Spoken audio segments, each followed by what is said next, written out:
Welcome to our Play Well podcast. My name is Sherry Morgan and I'm the Director of Projects at Play Scotland, the national organisation for play. Today our Chief Executive Officer, Marguerite Hunter-Blair, speaks to illustrator Suzanne Scott of Whimsical Lush and Rodney Mountain, the creator of Brambles and Brumbles, who together have created the Toadstool Trail, which is an inspiring, magical trail of inclusivity, togetherness, nature-based wellbeing and outdoor adventuring. You can find out more about their project at the link in the episode information. I hope you enjoyed our conversation. I'd like to welcome everyone to Play Well podcast series. And we're going to start the journey by speaking to Suzanne Scott about what on earth is the Toadstool Trail and how did it come about? Hi there. So the Toadstool Trail came out of a pretty harebrained conversation. I'll step back a little bit from that. I am a freelance artist and a lot of my work is very whimsical, very driven by storytelling and pulling people into little imaginative worlds, I guess. So yeah, a lot of whimsy and a lot of nature. And Rod and I were having a whimsical chat one day. And I had this notion for ages and ages in my mind of creating a little toadstool trail, but of little bronze toadstools. I was desperate to make this work. And we got chatting and we're like, do you know what? Well, maybe park that idea, but why not play with toadstools? And previous to that, I'd been working on a few trails like the Willy Bucket trails and the Penguin Trail, which was around Dundee. And then the Willies were throughout Scotland. And it really got me thinking about how much people enjoy trails and they enjoy a map and they enjoy exploring, and really those artistic, imaginative prompts really got people actually going around Scotland and exploring cities and exploring green spaces and exploring places that were kind of hidden and forgotten about. And when we were planning the art side of it, we were also closely planning locations as well and where would really spark beautiful photographs, but also spark some fun as well, and fun for all the family, not just for kids. And as a child, I was really lucky. I was allowed to roam free, make dens with my brother, got kicked out in the morning, and basically came back when we were hungry. And we had a few guidelines around it. We had our borders, but really we were allowed to play freely. And a lot of that play was making games for each other, making dens, and occasionally we would make little treasure trails for each other. And my folks would join in, my parents would join in with that as well sometimes. But we loved making little treasure maps, little treasure trails, and hiding things for people to find. And that's where the toadstools come in. On our trails, there are little treasures to find with our treasure map. And our main one, our first one, is in Botanic Gardens in Dundee, because we set up a little kind of pilot trail to see how it would go. And it went so well, they've asked if it could become permanent. But I'll go back to kind of how I really kind of wanted it to work, I suppose, because there was one day my little dog, Lupin, little scruffy lurcher, and I were out wandering in the forests round about Dunkeld, and it was just magical around there. And it was a couple of years ago, and it was like one of the best seasons ever. Like, I've never seen trails of fly agaric toadstools before. You see them popping up, but this year there was actual little fairy trails. It was magical.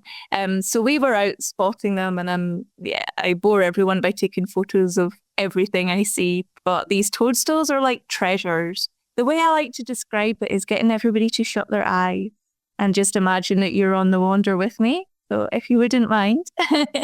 Right. Okay. We'll have a go at that just now. Thanks, yes. And just imagining that you're on the edge of this forest or woodland with me and with Lupin. And you're standing and you're smelling all those gorgeous woodland forest smells. It might have been raining the night before, but it's a warm morning. So you're getting all those smells, all the rustling of leaves. There's maybe creatures around, maybe foxes and rabbits. And you're wandering and just finding all those senses kind of just perked up a little bit. But amongst all that perked upness, you're feeling calm and excited about your adventure up this path. So just imagine that you've found this beautiful little path surrounded by ferns and moss and maybe little blaeberries popping up. And you're wandering and you're feeling the sunshine in little pockets on your face.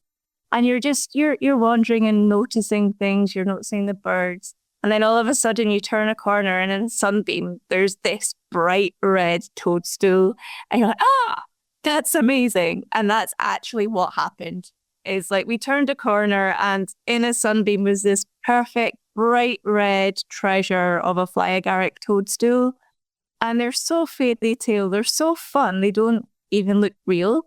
And this one, we sat for ages looking at it and the sunshine was activating all the spores. All the spores started flying off it. And as a kid, we were always encouraged to use our imagination. I grew up on like fairy tales, Grimm's fairy tales and fables and just using our imagination. So I always imagined these toadstools would be perches for toads and frogs or spots for fairies. So even as an adult, I think my brain still switches into that mode, and it switches into that mode for my artwork as well. So on that day, I was like, I need to make this happen. We need to make this experience. I mean, I can't transport the woodland and the sunbeams and the magical smells, but we could transport it in another way and pull in some of those playful, fun elements of maps and following a trail and using your imagination and just really noticing your surroundings. So that's where the Toadstool Trail really came from. And speaking to Rod, we were like, yeah, we're both outdoor kids. We're like, yeah, this is amazing. And we wandered around the botanics, really switching on all those senses and like with plotting our favourite parts of the garden. So there's so many lovely places, but we've got like the Hall of the Tall Trees and we've got under the ginkgo and places that are just magical and really highlight parts of the gardens, but also parts of the gardens that are easily to get to. Because part of walking through woodlands and things, I find it can be tricky if you're with like elderly company, for example. I used to go for wanders with my grandma and my Oma, and she wasn't always able to go up those difficult trails, but she would have been able to do the Toadstool Trail because our toadstools are next to path. So if people want to wander with their grandchildren or bramble, so we've got all the children are brambles, and the adults who need to help the brambles get there are our brumbles, but the brambles lead the way. Like we did as children, we led the way excitedly, like what's round the corner. It all sounds so magical. And one of the things we try and promote in Play Scotland is everyday adventures. And so many things that we talk about in play, about those sensory stimulations, the creativity, the emotional feeling of emotional well-being that you get in these environments. I think you've eloquently described it all. And I'm going to introduce Rodney now to the conversation. So we have this lovely imaginary world that is going to be created and stimulus for play adventures, and actually very importantly, I think, intergenerational play adventures. So Rodney, what has your interest in the project been? Yeah, thank you. Just following on that sort of playful outdoorsy theme, we had a look at some of the literature and what's been done academically, and particularly have been drawing a lot on the University of Derby work, Professor Miles Richardson's work on nature connectedness. And, you know, what evidence is there of that connects people to nature? And it is exactly what Suzanne was describing. It's your senses, vision, listening, tasting, touching, smelling, all those sort of things. It's emotional. It's how you feel in an outdoor environment. It's beauty and creativity of actually making something in an outdoor space with natural objects as an activity. So that creativity that you can bring when you are outdoors, and that's what we're doing with quite a lot of the trails with children, is activities for them to do. So like Richard Louvre, who talked about vitamin N for nature. With a medical background, how important is it, do you think, that people get to experience nature at the moment? You know, we tend to be gravitating, particularly in the winter, to more indoor sedentary lifestyle. So how important is it for us to get out into nature? Yeah, I think a very good question, because it's absolutely essential. You know, and to me, there's a real crisis in if we have a look at the health and well-being of a nation at the moment, and both physically and mentally and socially as well. We do quite a lot of work in the NHS, as an example, on social prescribing, green health and well-being, and are starting to sort of gather enough evidence now that, you know, this is a good way to help people lose weight, improve on anxiety, depression, all those sort of, you know, real world problems that are going on at the moment through being outdoors and using the outdoors as our place for health and well-being. We've got some great teams in Dundee, and we've got some GP enthusiasts that really believe in this. And rather than giving somebody a pill for anxiety or depression, is actually prescribing joining a walking group or a gardening group or some activity that, and most of them are outdoors. You talked about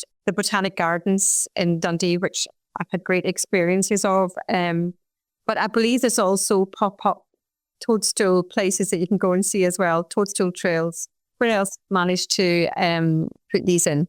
Yeah, so Botanics was the starting point. So that's our permanent one. But yeah, our pop-ups we've had in the Hilltown Park, and also at the other end of the scale, we've had Scone Palace as well. We popped up there too.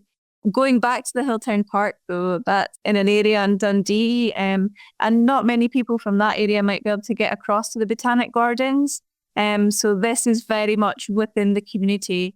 And really within easy reach. So I did a lot of work with one of the primary schools in their primary 1 class, and they helped design and plan their own toadstool trail. And they commissioned me as the artist to make them a wee map, and we put on an event for the whole school. And so many people turned up to do the wee toadstool trail with the children, and their faces, they were just so delighted and so proud of themselves. It was lovely. And I think the engagement was wonderful. And I think that was because the kids had such great ownership over the whole project. I just facilitated it and provided some toadstools and some creativity behind it. But really, a lot of the ideas came from the children. And we're hoping to do our next permanent trail just at the Hilltown Park as well, but in the Maxwell Centre. How do people find out about pop-up play? How would they know it was on in their area? So that one, that popped up via the school, really. So it was for the school, and all the kids invited their favourite people to come along. So that was very much word of mouth, and I suppose via the school, but there was other kids and families from other schools popped along as well, which is lovely. But other pop-ups, and the Scone Palace one was part of an event that they were already doing. So yeah, word of mouth and part of events, and very much we kind of advertise it ourselves if we're doing any separate pop-ups. But generally it's within the context of an event that's already happening. And Nine Wells Community Garden as well was a really good fun one as well. They were doing the biodiversity bash, I seem to remember. So yeah, they'd already planned that, and we were part of that event. They were doing loads of wonderful things with, I think, RSPB and Eden Project, and loads of people joined in with that one as well. So we love working with other people. It's really what the old African proverb talks about. It takes a whole village to raise a child, but I feel it takes a whole village to raise a community. And going back to what you were saying, Rodney, the green prescribing, I think it's something that we're all very interested in now, but it is trying to create the experiences and opportunities for people to take part. And I know it's good for their health and well-being, and this social connectedness that is so important, because we are social beings. And I think intergenerational experiences as well are just much more important than we realised. And we saw that during COVID as well. So what was this event then that you had on at the Nine Wells Garden? Because it sounds like biodiversity is also another key aspect of what we're all very interested in nowadays. Yeah, it's interesting bringing the NHS into the conversation, Marguerite, because we've had fantastic support in Tayside from the NHS Tayside charitable foundation. And they're a charity that really look after the endowments for the NHS in this part of Scotland. And they see the benefits of all the stuff we're doing and all the outdoor gardening activities that's on site at Nine Wells. So, as a charity, they're absolutely wonderful, and see that vision of health and well-being that, is done at a population level, more in communities, rather than the spending a lot more money on in-house hospital stuff. It's stuff being done out in communities. And part of their funding is helping us now take this to communities in the hill town together with the Maxwell Centre team. We're engaging with local primary schools in that area, and there are going to be 4 primary schools that we're going to connect with and get the primary schools together with the pupils to earmark and find green spaces that are close to them. So there's this principle of close to home green spaces, sometimes some unloved spaces in, parts of inner cities, the areas that are very unloved, but maybe with this drive of a little bit of the NHS supporting it, and now we've got the RSA is supporting us as well as a prototype under the Playful Green Planet initiative. I think if we can show at the scale of the Maxwell Centre and the local primary schools, something that really does work in that, so it's a social prescription, really, in a way for adults and young people. It's not just young kids, because we've done trails. Our trail that we set up in the Botanics that was very much focused just on kids. Our activities we thought were very just child focused. We got a group of people who are cared for from a daycare centre called Midland in Dundee. People with dementia, wheelchair bound, a whole lot of disabilities. We brought them on a trail, and we couldn't get them out the gardens. That was so much fun. It took them back to their childhood and that playfulness. Am I right, Suzanne? They were just having a laugh. Oh, the playfulness came out in spade loads. That was, and the cheek as well. That would have fun. But also, I think the senses as well. There was a lot more feeling of leaves and touching and smelling and collecting little kind of bundles of treasures that were going to be used the next day to make make little memories almost. But yeah, it was lovely, and there was kind of lots of reminiscing, particularly from one lady who had, I think, 11 brothers and sisters, but their garden was a veg garden. It wasn't just flowers and things. It was a working garden. And she was talking about all the vegetables that her mum and dad grew and the kids helped with. And just, she was transported straight back there, and just all the stories, all the old games they used to play as well. And yeah, it was lovely. And the expression at the one old gentleman was very much wheelchair bound and hard of hearing as well, wasn't he, Rod? And he loved it. They all loved it. But just seeing, just after maybe, I don't know, even just 10 minutes of being in the garden, the change in everybody and the carers as well. Just the way everybody was interacting with each other, with the surroundings, and there was so much laughter and fun and storytelling, and it was brilliant. And one of the carers even said, look, you wouldn't normally get me out and about at all. Don't really like being outside. Was keen to come back. A great measure of success.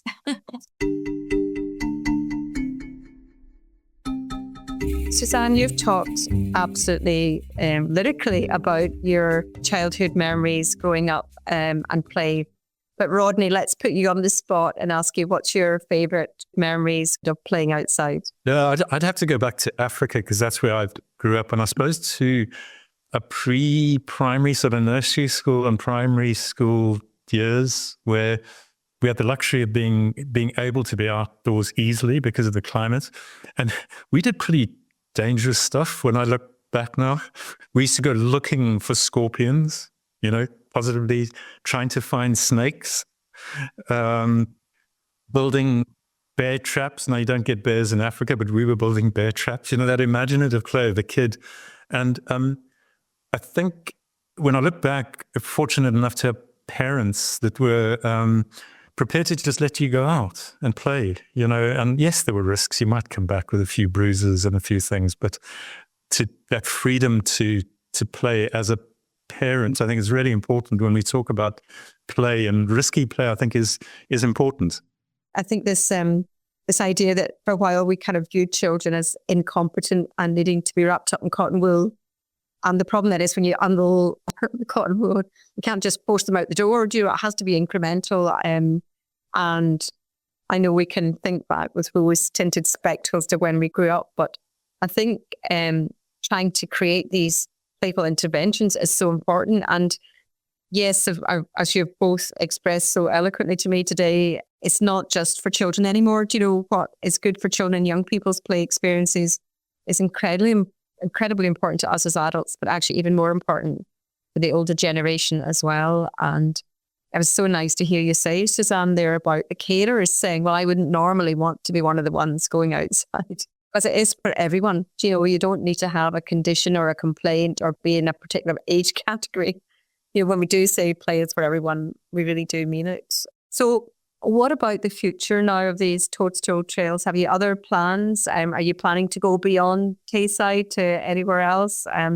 What is the future for the Toadstool trails? The Toadstool trails, as we have them, we can kind of do them anywhere we want, really. I'd love to see them going outside Tayside, and we've already got a few people like, oh, we'd love to have one with us. And so there's scope for doing pop-ups and workshops and things like that, but there's also scope for more permanent trails as well and further afield. So the limit is our imagination, really. But yeah, to rein it back in, our next one to be unveiled permanently is in Dundee in the Maxwell Centre. And then, Marguerite, to follow that on, I do have grandiose ideas for this, and we've got the Eden project, which is going to be Eden Dundee.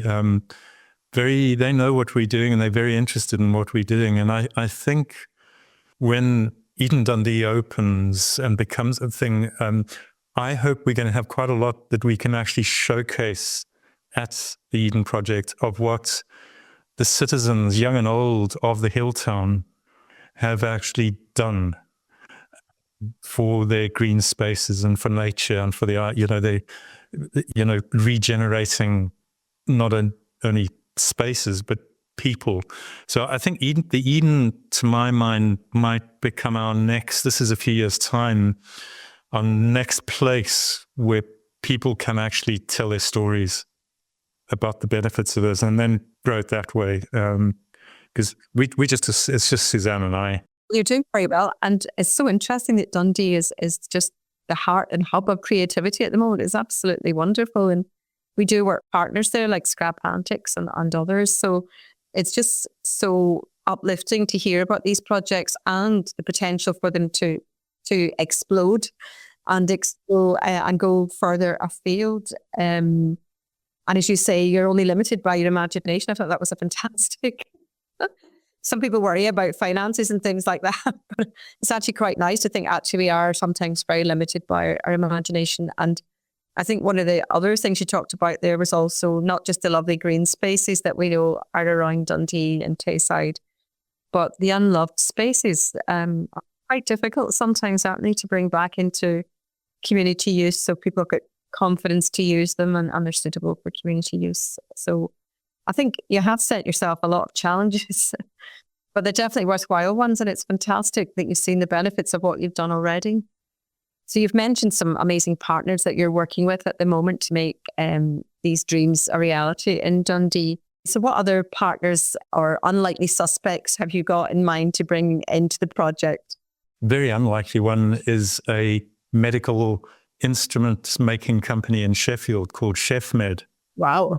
Alan McNulty, who runs this company, and I become friends. He used to sell bits of kit that I used as an ENT surgeon for years and years, and we've developed a friendship. And on chatting to him about the trails, he said, how can I help? And the long and the short of it is Alan is now 3D printing and is going to actually be able to formally make out of biodegradable plastic loads and loads of toadstools for us. Of a scale, small little toadstools that we could gifts to children as, if they've been outdoors, done a trail, and are sort of reflecting on that, and it develops a little bit of confidence of having something to take home and it becomes their own. So ChefMed had been, you would never have dreamt of an industrial company from Sheffield being part of our vision. I wasn't expecting that answer at all, because people do like a wee memento. And I know sometimes we're all very guilty of taking a shell or a stone from the beach, but that sounds lovely to have your own toadstool. And what other partners have got in mind? The other big one is Education Scotland, in that we've seen a real opportunity to bring the trails and there's a whole lot of stuff in outdoor learning that Education Scotland are trying to sort of build on in schools. The trails have so many opportunities for activities and learning linked to wellness, linked to a whole lot of the curriculum that a primary school teacher needs to bring in for learning, particularly for learning for sustainability. So we've got a teacher, head teacher, Fiona Hines, who's helping us really look at linking the curriculum for excellence to Toadstool trails. And we're going to pilot that with some of the primary schools first. I think it's easier to do it with primary schools, a little bit more challenging with high schools. Play somehow or another is a little bit more difficult in high schools. So that's a really interesting one that we're working on as we speak. That's absolutely brilliant. And Suzanne, I'm going to go to you to help us close this amazing podcast that we've had, which has just been so heartwarming and full of fun. And just, I think at this time of year, it's just so nice to get so excited about all these things and find reasons to get ourselves out there, and even just to find the first snowdrops. They seem a bit tardy this year. So what are the next steps, Suzanne, for you? So the next steps are, just keeping on celebrating those urban spaces, because especially as we were talking about in lockdown, I felt so constrained being in a city and not having any green spaces. So I fully embraced them, and I love that we can now embrace them on a bigger scale as well via our Toadstool trails. And also I wanted to mention that back in the day, I came across quite a lot of people that were frightened of playing. Susan mentioned play, that I don't know how to play. And actually a lot of people didn't know how to play as well, which I found terribly sad. So that has stuck with me as well. So if we can kind of help people unpick those fears and learn how to play, and that it's nice and fun to be silly. We haven't mentioned Sky. She's my my helpful handy assistant in the studio, and also helps us on tons of stuff for the Toadstool Trail as well. And Sky and I have so much silly fun in the studio, planning workshop ideas and little bits and pieces like that is great. So I think, going on, I'd like to kind of help break down that kind of fear of just letting go and be a bit silly, but using nature and toadstools to do that. I'd like to mention Abertay University as well. Abertay University have been amazing right from the start, designing our toadstools that go out, that are pop-ups, and our main toadstools. One of the game design students, Ellie Smith, took my flat drawings and made them 3D. So they now float about in space. I don't quite know how it works. It's magic. And one of the techs takes our floating about in space toadstool and 3D prints them for us using resin. So we supply the resin and all the bits, and he supplies all the magical know-how. So they have been absolutely incredible in producing the toadstools that I then hand paint, sand them down a little bit and hand paint. So each toadstool that goes out into the world, the permanent ones and the pop-up ones, are all hand painted and have their own little personalities as well, so that people can look out for them as well. So it's just been a joy working with such a lovely group of people, and people that look at us like we're a little bit crazy sometimes, and then we want to join in on the crazy, please. We want to join in the fun. It is such a serious world out there, and I think as adults we find it very hard to switch off and be frivolous. And certainly, in the play sector, we spend a lot of time saying how important it is for children and young people to do just that. But actually, it's just as important that we do that as adults there. Otherwise, we can't help and support them to have a playful childhood. So thank you for introducing some fun, frivolity, creativity, and talking us through your journey, which was a lovely sensory experience. I think I can still imagine the woods and the smell of wet earth, and actually the joy of seeing, you're saying a toadstool, but even sometimes a mushroom or something unexpected just lying there. And even your first daffodil, the first bluebell, the first snowdrop, the first rhododendron, as the year goes on, and that we're not too busy worrying about things that we can't actually do anything about to even see these things in front of us. So thank you very much for bringing so much joy and happiness to our podcast series. And we hope to speak to you again soon and hear how you're getting on with your Toadstool Trail. And if you've moved throughout the whole of Scotland, which I hopefully will happen, and possibly beyond. Thank you very much.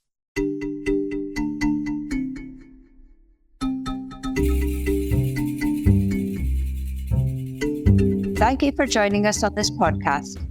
Don't forget to subscribe to this podcast to your preferred app. To find out more about Play Scotland, please follow us on X @PlayScotland and visit our website at playscotland.org.